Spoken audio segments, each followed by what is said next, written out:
जादू टोना जैसी चीजें खतरनाक है, लेकिन जब उनका प्रयोग एक बहू के हाथों होता है तो वो कितनी मजेदार हो जाती है, खुद देखिए। रामगढ़ गांव में सुधा रहती थी। सुधा की सास उससे बड़ा काम कराती, तो पति ऐसा जो ना कभी घुमाने ले जाता और ना ही कभी कोई तोहफा लाता। बेचारी इस बात से हमेशा दुखी रहती, लेकिन एक दिन उसकी जिंदगी बदल जाती है।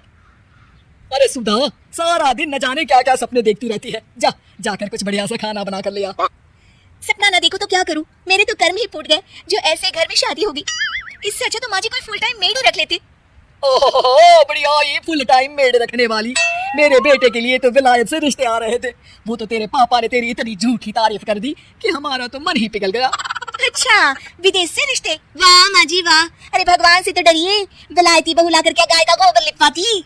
बहू बहू होती है, न वो देशी होती है न विलायती। बहू का काम सिर्फ सास की सेवा और घर का काम होता है। और सुन, तुझे मैं क्यों बताऊं कि मैं क्या करती। जाकर घर का काम कर। सुधा मन महसूस कर वहां से चली जाती है। शाम को सुधा का पति जल्दी कर आता है, जिसे देख सुधा खुश हो जाती है। जी आ गए आप, जरूर मुझे कहीं घुमाने ले जाने का प्लान होगा आपका। सब समझती हूँ मैं। अरे नहीं भाग्यवान, घूमना क्या है, बस आज जल्दी बस मिल गई तो घर जल्दी पहुंच गया। अच्छा सुनो, जरा आज शाम की चाय के साथ पकोड़े भी तल लेना, बड़ा मन कर रहा है। सुधा पति की बात सुनकर पैर पटकती हुई किचन में चली जाती है।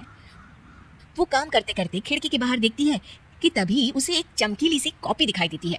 वो खिड़की से उस कॉपी को उठा लेती है और उसे खोल कर देखती है तो उसमें सुनहरे अक्षरों में लिखा होता है, जादुई किताब, इस पर जो लिखो वो सच होता है। सुधा उस किताब को देखकर खुश हो जाती है और जल्दी से पास रखी पेंसिल उठाकर उसमें लिख देती है, मेरी सास सारा काम कर दी। तभी उसकी सास किचन में आ जाती है और कहती है, अरे बहू, सारा दिन लगी रहती है काम में, अब जाकर आराम कर ले, मैं तेरे लिए चाय और गर्मा गर्म पकौड़े लेकर आती हूँ।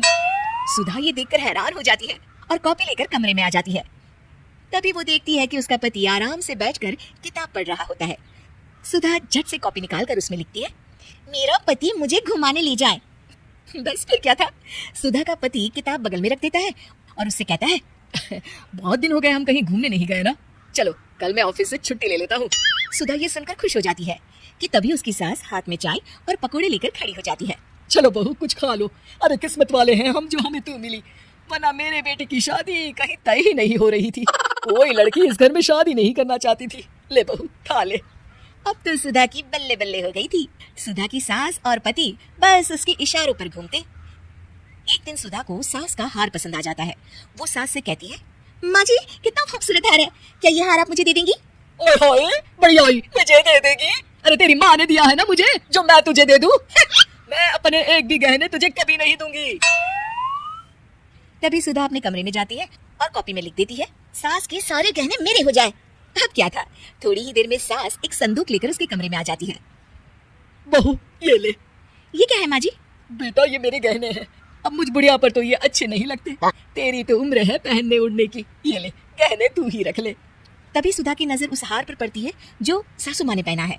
और माँ जी ये हार जो आपके गले पर है? सास हार उतारते हुए कहती है, हाँ बहू ये भी ले ले। फिर कान के टापस उतारते हुए कहती है, ये ले बेटा तू ये भी ले ले। फिर एक एक कर वो अपने सारे पहने हुए गहने उतारने लगती है। ये भी ले ले बहू, ये भी ले ले। सुधा तो खुशी के मारे बौखला जाती है। हाँ लाइए लाइए लाइए लाइए। तभी सुधा का पति उसके पीछे आकर खड़ा हो जाता है और जोर से चिल्लाता है, अरे सुधा क्या हुआ, क्या लाइए कर रही हो? अरे जरा कढ़ाई में तो देख लो, सारे के सारे पकोड़े जल गए। तभी सुधा की सास भी उसके सामने आ जाती है। इस लड़की से तो एक काम ठीक से नहीं होता, दिन भर सपने ही देखती रहती है। तभी सुधा को होश आता है। वो खिड़की के बाहर देखती है जहाँ उसे कुछ दिखाई नहीं देता। दरअसल जादुई वादुई कुछ नहीं था, वो सिर्फ एक काल्पनिक सपना था जो सुधा अपनी जिंदगी से तंग आकर देख रही।